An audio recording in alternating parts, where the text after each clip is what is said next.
Hello dear students, today we are going to learn historiography, Indian tradition. In the last lecture you must have learned about historiography about the European nations. So today we are going to learn about the Indian tradition. Historiography in the ancient period. In the ancient period, the Indian memories of the great deeds of ancestors and mythological lore, also memories of social transitions, were perceived with the help of oral recitals. Children, earlier there were no written, there was no practice of writing things. So usually all the things which were happening or whatever was related to that era was generally recited orally in the forms of songs or in the forms of stories. So they were recited orally and they were transferred that way from one generation to another generation, and that's how it was preserved. The inscriptions on the Harappan seals and other artifacts confirm that Indians had mastered the art of writing as early as the 3rd millennium BCE or perhaps before that. However, the Harappan script is not yet successfully deciphered. Children, the inscriptions on the Harappan seals. Now, the Harappan civilization is considered to be the most oldest known civilization. So, these Harappan seals, there were inscriptions on these seals. There were seals used to lock something, or so that no one else able to open that or something of that sort. So on the seals there were inscriptions. Now inscriptions means writing or carved into writings carved into something. So there was something written on the seals, and other artifacts as well. Other artifacts can be on pillars or on the walls of the civilization, or it can be on the coins or of that type. So there were inscriptions on the other artifacts as well, and they confirm that India had mastered the art of writing as early as the 3rd millennium or before, or probably before that as well. So we can see that the art of writing has been into practice since the 3rd millennium BCE or since before that. However, the Harappan script is not yet successfully deciphered. Now, deciphered is decoded. So, whatever was written during the Harappan time, their script or their way of writing was very different. It was not the Hindi, English, or Marathi, or the regional languages which we use now, or the languages which are persisting now. So, these were written in some language which was used earlier. So what it was written is not understood, or is not known perfectly as of now, even till date. Children, we have studied about, or rather we have discussed ancestors. Ancestors is a member of your family who lived long ago. So ancestors are basically, you can call them as purvaj, or great grandfathers and their fathers and their fathers. So these are our ancestors. And in the first paragraph we said that the period of Indian memories of the great deeds of ancestors and mythological lore. So mythological lore means knowledge or tradition passed down among members. So whatever was the history of our ancestors is passed on from our generation to the next generation. Similarly, these traditions or these cultures or these information was passed from our ancestors to their next generations, that is, those are also our ancestors. So let us move ahead. The earliest known written documents of historical nature found in India are in the form of inscriptions. They are dated to the 3rd century BCE, that is Emperor Ashoka Maurya's time. His edicts are inscribed on natural rocks and stone pillars. Children, edicts means an official order or issued by a person in authority. In authority means the person who is authorized to do that, who has the authority to do that at that time. So that person issues an order is called as edicts. So the earliest known written documents of historical nature were found in India. Are in the form of inscriptions. Inscriptions, we have seen in the earlier slide that it is written carvings on the on any hard surface like stones or pillars or walls, and they are dated to the 3rd century BCE. That was the time of Emperor Ashoka Maurya's time. So in the picture, adjacent picture, you can see Ashok Maurya emperor, and his edicts or his orders which he had issued are inscribed on natural rocks and stone pillars. So whatever orders he has issued during that time, during his reign, those can be seen on the natural rocks and stone pillars. From the 1st century CE, inscriptions began to occur on coins, metal images, and sculptures, and also on copper plates. They provided important historical information. We get to know about the dates of various kings, dynasties, genealogies, territorial extent, and administration of various empires and kingdoms, and also important political events, social organizations, climate, famines, etc. of the respective times.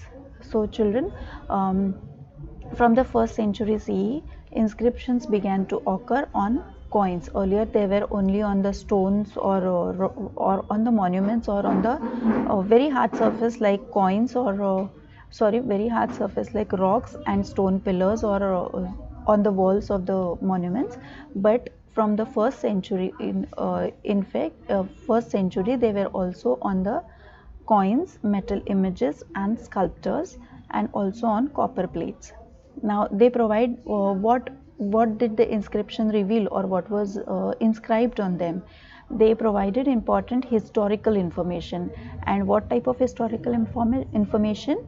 We get to know about the dates of various kings, like which king ruled from which year to which year.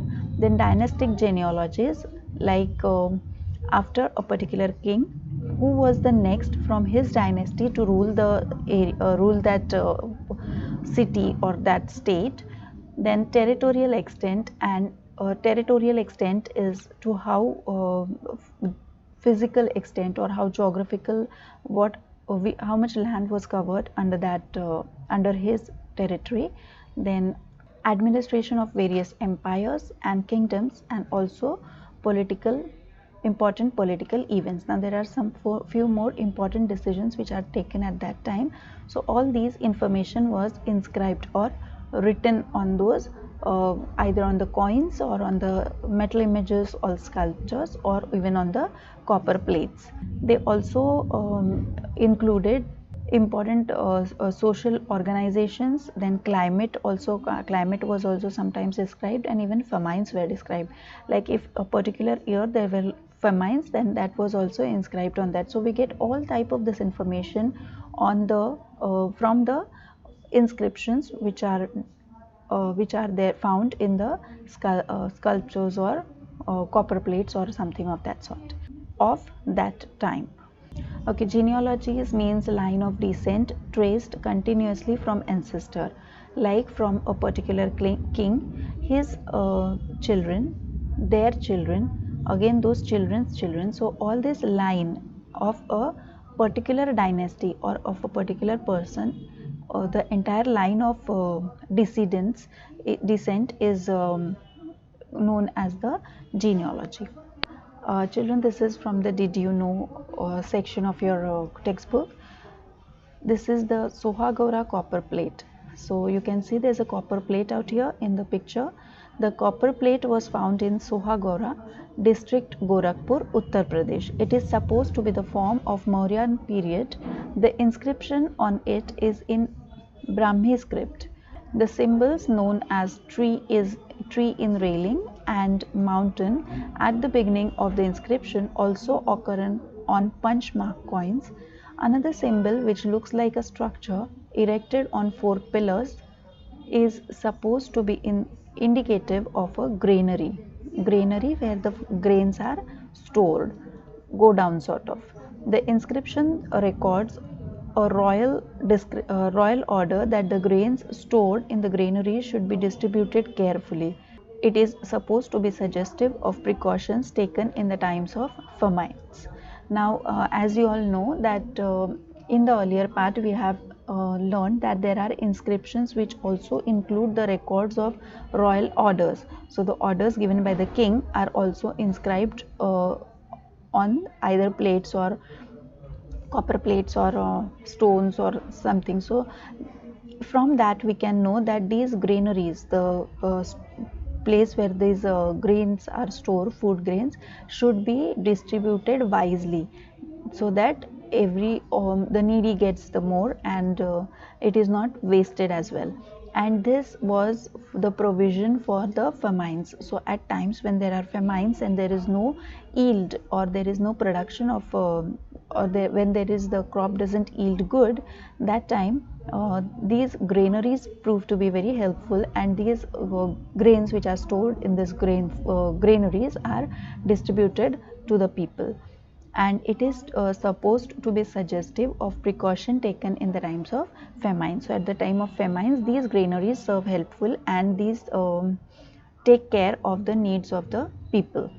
The ancient Indian literature, including the epics Ramayana and Mahabharata, Puranas, Jain and Buddhist texts, historical accounts by Indian authors, and also travelogues by foreign travelers, are important sources of history.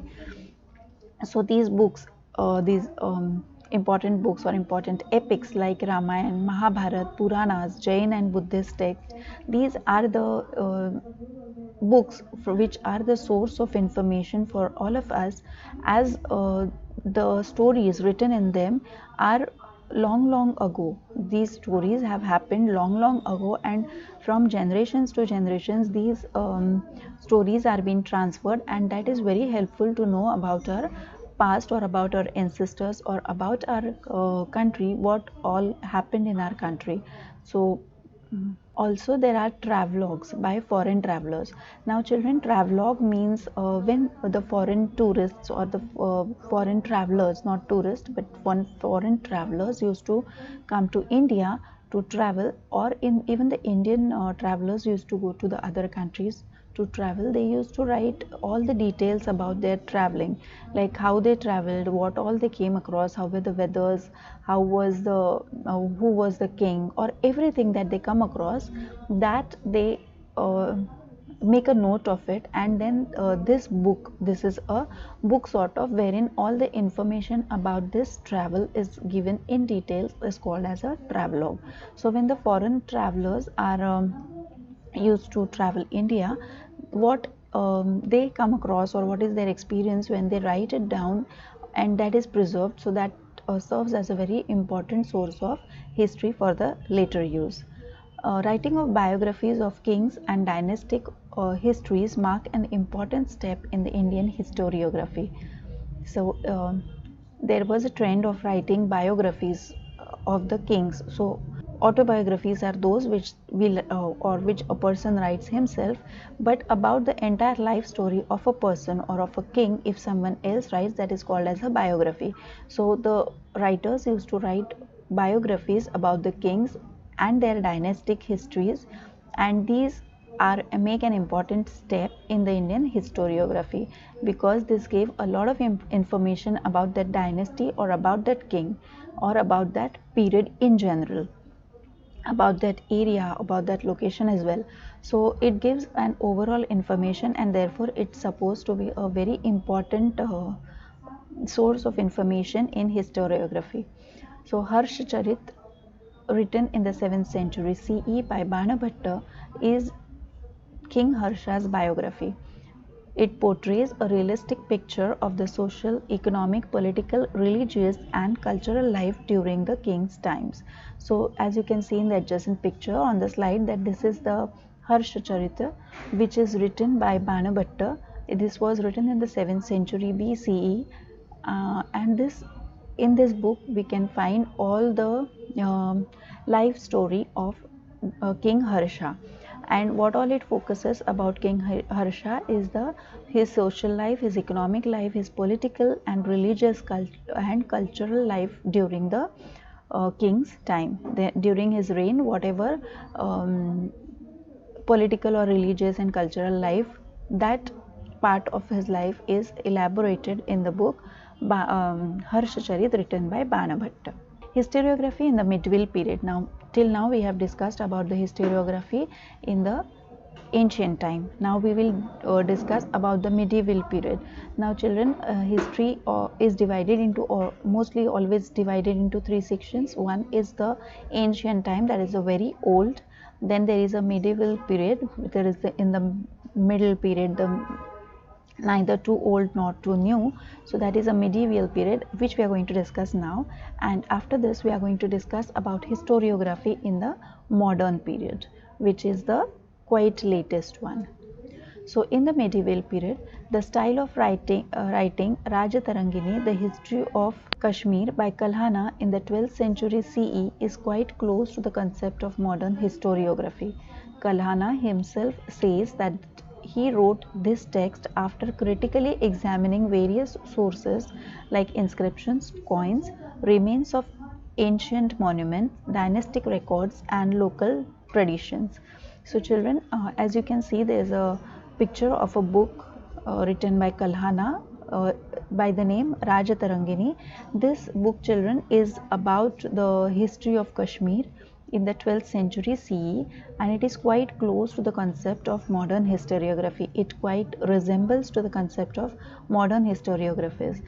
And why it is so? Because Kalhana himself has written this text, or has written this book after critically examining, thoroughly examining various sources, like, and which sources he has thoroughly examined? The sources like inscriptions, coins, remains of ancient monuments. Now these monuments are so dated so back that with the time and with the weather and with so many changes in the nature, and of course by the human, it has deteriorated, and sometimes they are damaged also, but then still there are few remains of these monuments, and from these remains and the dynastic records and local traditions, so combining all these things and whatever sources he were available, from all those sources he has critically examined these sources, and it is thoroughly verified by him before writing this book. So this book reveals quite a lot of reality, or the facts which are thoroughly examined by Kalhana himself. Okay, now in the medieval India, the historians in the courts of Muslim rulers were influenced by Arabic and Persian historiography. Among them, Zayuddin Burani holds an important place. In Tariq-e-Firuz Shahi, a book written by him, he has stated the purpose of historiography. According to him, the historian's duty is not limited only to the recording of the ruler's valor and policies of welfare, but he should also write about the ruler's failings and incorrect policies. Barani further says that in history, a historian should also take into consideration the impact of the teachings of the wise, the learned, the saint, and the saints on the cultural life of people. Thus, Barani expanded the scope of historiography. So, children, here we can see that in the medieval India, the historians in the court of Muslim rulers were influenced by the Arabic and the Persian historiography. So, they came across the Arabic and the Persian historiography, and they were influenced by it. They liked it, and they wanted to include it into their observations, their writings as well. So among them, Zayuddin Barani holds an important place. In his book Tariq-e-Firuz Shahi, it was a book written by him, and in that he has stated the purpose of historiography, like what is the importance of historiography, why it should be recorded and should be studied.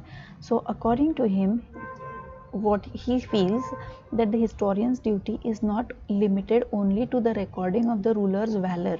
Children, valor means a great courage, especially in the battle, and policies of welfare. So what he says, that the historian's duty, or it is not only important to mention the good deeds, you can say. The valor means how bravely he fought in a war, or how mighty he was, and his policies of welfare, whatever decisions he has taken for the welfare of his mankind, only those should not be recorded. But instead of that, or in spite of that, what all should be recorded according to him, that he should also write about the rulers' failings and incorrect policies. Now children, all these earlier rulers, although they were king and they were very great people, they were quite influential, and they were really very strong, they were very good warriors, they were very intelligent. All this is true, but then they were human beings. So there's quite a good chance that they must have made, knowingly unknowingly, they must have made few mistakes in their rule, while they were on the rule. So he says, according to Zayuddin Barani, he says, or he feels, that all these shortcomings, or whatever mistakes or whatever incorrect policies were implemented by the rulers or by the kings then ruling, should also be recorded, or should also be noted and expressed. So Barani further says that a historian should take into consideration the impact of the teachings of the wise. So other than if there is a very wise and very mighty king, but if there are also some other wise people in his court, or the learned people and the saints on the cultural life of the people, their opinions, their observations, or their thinkings should also be included. Only the kings or only the rulers should not be given the importance. If there are some other people who have some good qualities, or who have some good talent or knowledge, should also be mentioned. Thus Barani expanded the scope of historiography. So that is how he expanded the scope of historiography, wherein not only the good deeds but also the shortcomings of the rulers should be included, and not only about the kings and the rulers, but also about the wise, the learned, and the saints. Their opinions, their practices also can be included into historiography. Moving ahead, this is again a did you know. Al-Biruni wrote in Arabic about Indian knowledge and social life. In the following period, many books about India were written by foreign scholars.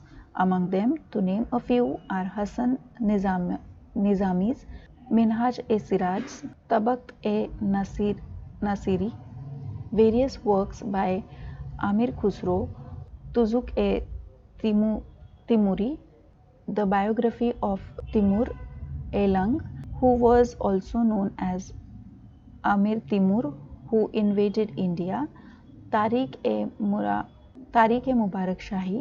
by Yahya bin Ahmad Sirhindi.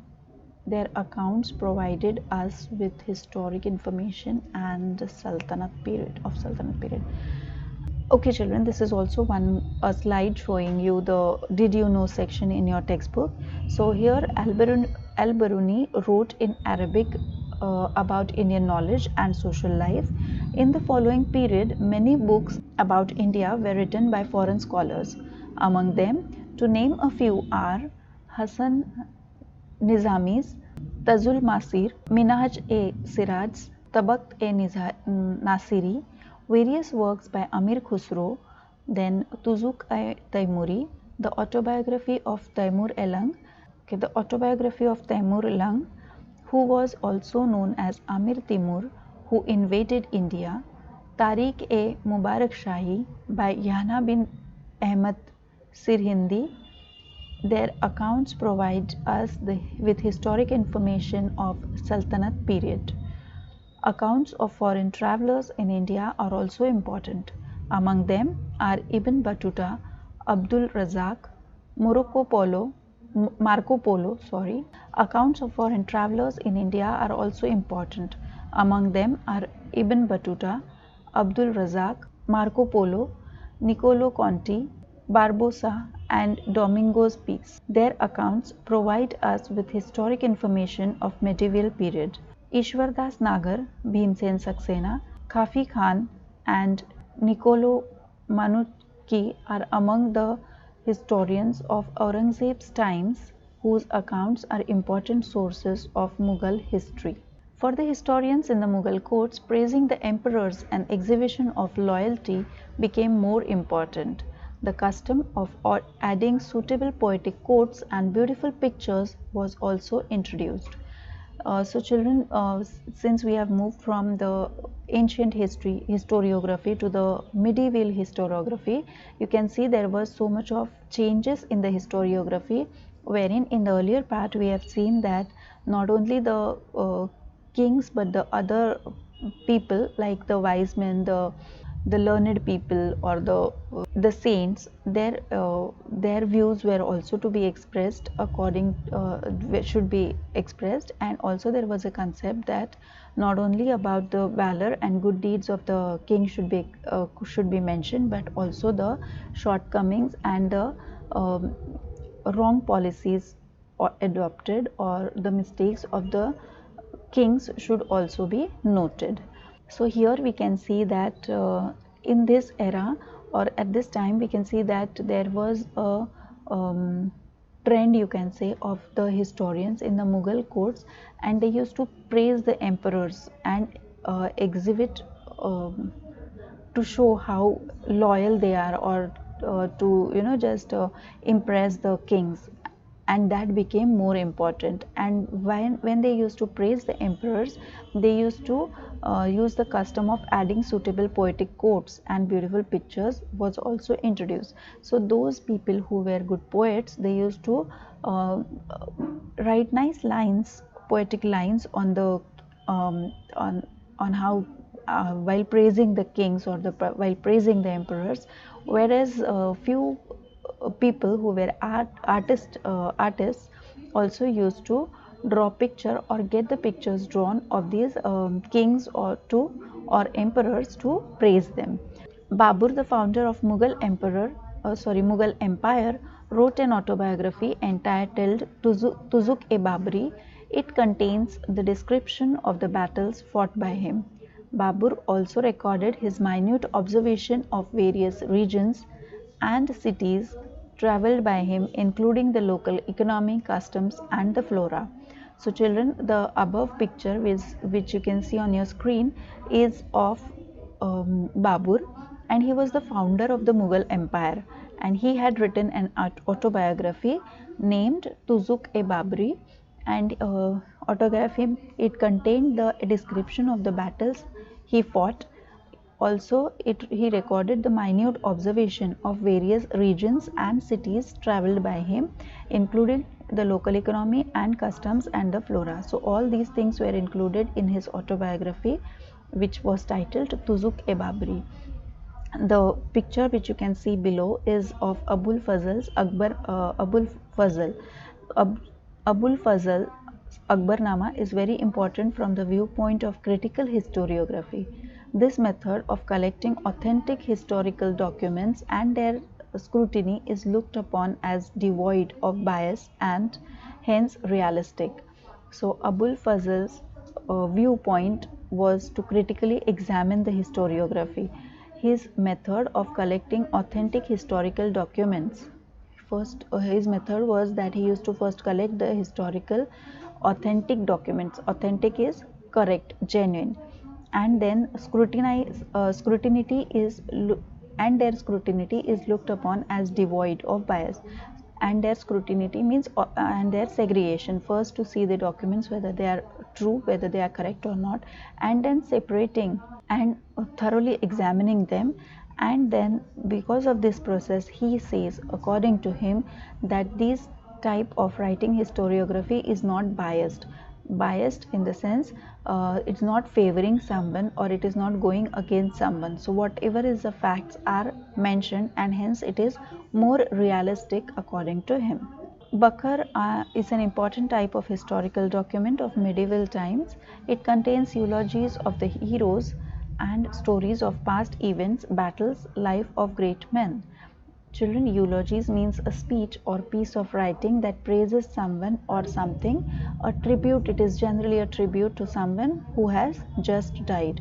So, a bakar is a type of oral recitation, you can say. These are recited again and again, which are mostly expressing the valor of some king or about some great person, or sometimes it can be about a place as well.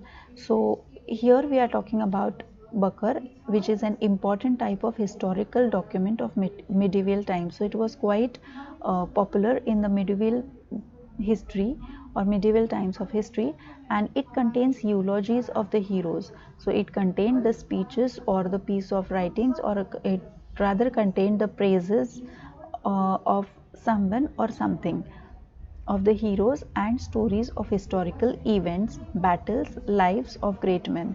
So sometimes it can be about a great hero, about a great person. It can also be about a particular event in a person's life, or it can be about only a battle, or about the in general life of the great men. Marathi Bakhars are of various types. So now there were various types of Bakhars in Marathi. Sabhasad Bakhar was written by Krishnaji Ananta Sabhasad during the reign of Chhatrapati Rajaram Maharaj. It is an important Bakhar for getting information about the rule of Chhatrapati Shivaji Maharaj. So this Bakhar, you can see that this Bakhar of Sabhasad Bakhar, it was written by Krishnaji Ananta Sabhasad, and this was written during the reign of, when there was the rule of Chhatrapati Rajaram Maharaj, and it was an important Bakhar for getting information about the rule of Chhatrapati Shivaji Maharaj. So this Bakhar, we can say, is a praise, or it gives information about the rule of Chhatrapati Shivaji Maharaj.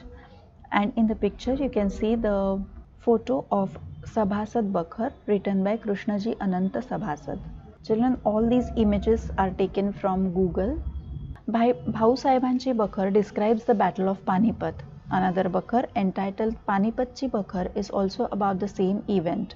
होलकरांची Kaifiyat provides information about the Holkars and their contribution to the Maratha rule. So as I told you earlier, that Bakhars is basically praising. So now भाऊसाहेबांची Bakhar is one more name of the Bakhar, you can see in the picture as well.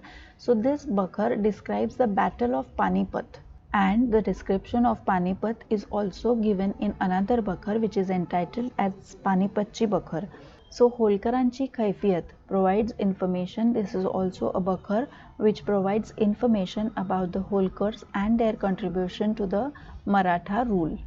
Bakhar can be divided into various types such as biographies of kings, dynastic history, descriptions of events, history as a sect, autobiographies regarding grievances based on mythology, and state administration by a king.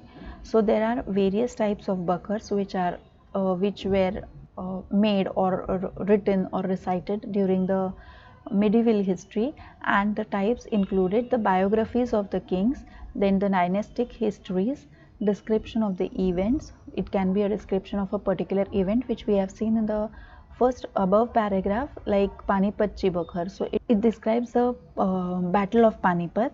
Then there are dynastic histories, and Holkaranchi Kaifiyat can be an example of the dynastic history, because that gives him information about the Holkars, one after the other, who ruled, who the Holkar family, the descents of Holkars had ruled and contributed to the Maratha rule.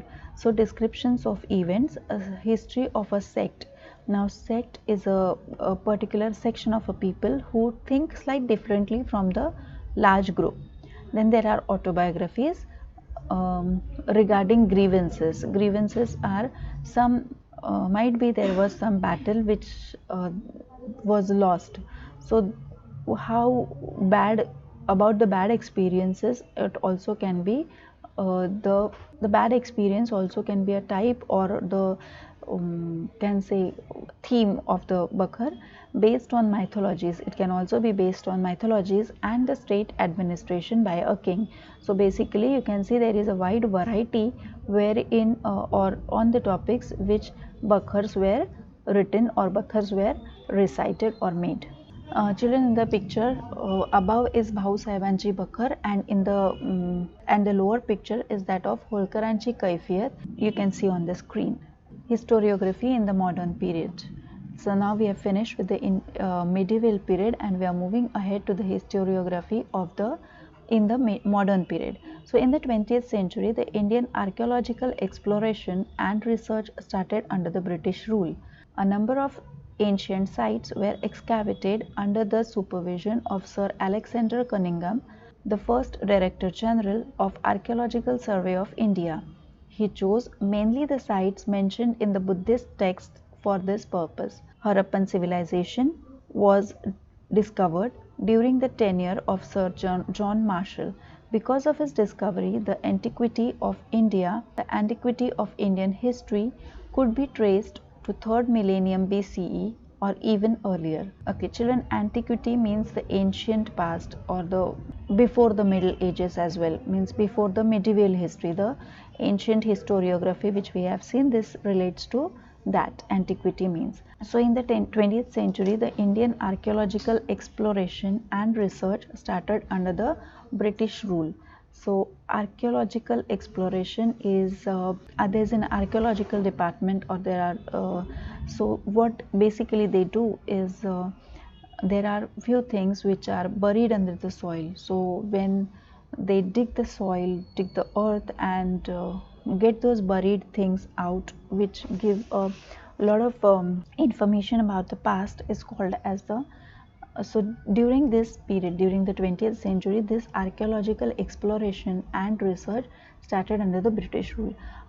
A number of ancient sites were excavated under the supervision of Sir Alexander Cunningham.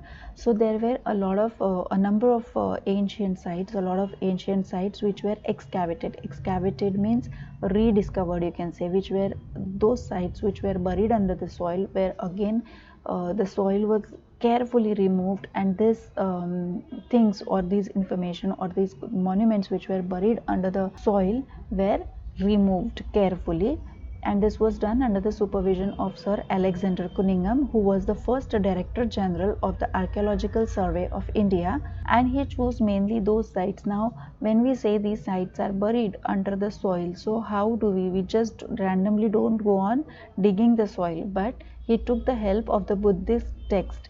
So in the Buddhist text, whatever geographical area was given, that this place had this civilization or something, from that clues he took the sites, and that areas were started to be excavated. Harappan civilization was discovered during the tenure of Sir John Marshall, and because of this discovery, the antiquity, that is the ancient past of Indian history, could be traced. And how back it was to the 3rd millennium BCE or even still before that. So many British officials in India wrote about Indian history. Their writing displayed strong influence of the colonial policies of the British. So children, we can see that we all know that we were colonized by the British earlier, and gradually they expanded the colonies, they imperialized us, and then the British started ruling us. So basically colonization is when the Britishers came to India, they started gradually expanding. They set up their colonies, and then they started gradually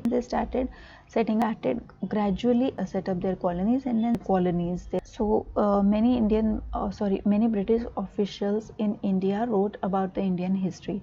So when they wrote about the Indian history, we can see in their writings there was a strong influence of the colonial policies of the British.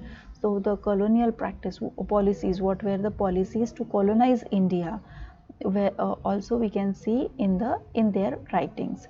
3 volumes of the history of British India, written by James Mills, were 3 volumes of the history of British India, written by James Mill, were published in 1817. This was the first book on Indian history written by a British historian. It clearly reflects an absence of objective perspective and prejudice about various aspects of Indian culture. The History of India, written by Mountstuart Elphiston, Governor of Mumbai, now Bombay, Now, 3 volumes of the history of British India written by James Mills were published in 1817. This was the first book on Indian history written by a British historian. It clearly reflects an absence of objective perspective and prejudice about various aspects of the Indian culture. The History of India, written by Mount Stuart Elphiston, Governor of Bombay, now Mumbai, was published in 1841. So, the history of British India, you can see in the picture as well, was a book written by James Mill, and it has 3 volumes, you can say 3 books, one after the other. So it has 3 volumes, and it were published in 1817. So this was the first book which was written on Indian history by a British historian, and in that it clearly reflects, it is very evident, what is evident, that the absence of objective, there was no objective, there was no perspective, and also it had prejudice about various aspects of the Indian culture. The History of India, written by Mount Stuart Elphiston, Governor of Mumbai, now known as Mumbai, was published in 1841. The period of Maratha Empire is very important in the Indian history. Grand Duff's name stands out among the British officers who wrote about Maratha history. It wrote the book entitled A History of Marathas. This book is published in 3 volumes. Grand Duff's writing also show the British inclination of condemning Indian culture and history. Similar tendency is witnessed in Colonel Todd's writings about Rajasthan's history. The 2 volumes written by William Wilson Hunter of Indian history show a somewhat impartial treatment of the subject. Nilkantha Janardhan